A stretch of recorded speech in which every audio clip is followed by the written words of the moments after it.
Hi guys, today we faced technical issues and hence audio wasn't recorded.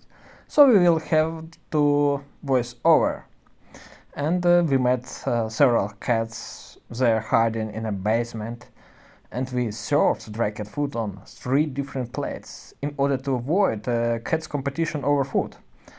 However, we noticed that there is an angry babushka, namely grandmother, who was very angry to this cat, and actually we don't know what the reason behind of it, but probably this angry woman don't like to see how cats are eating, or probably the mess that probably could be once cats finished eating this food.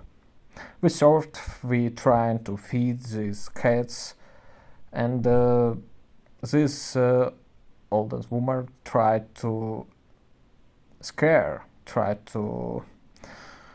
make sure that these cats will be hiding in a basement or go away.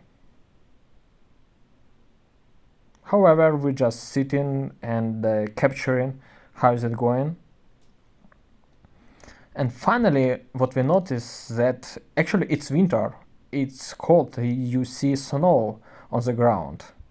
However, this woman dropped water on this case. Just look carefully. Yeah, actually is unexpected behavior. Any comments on that?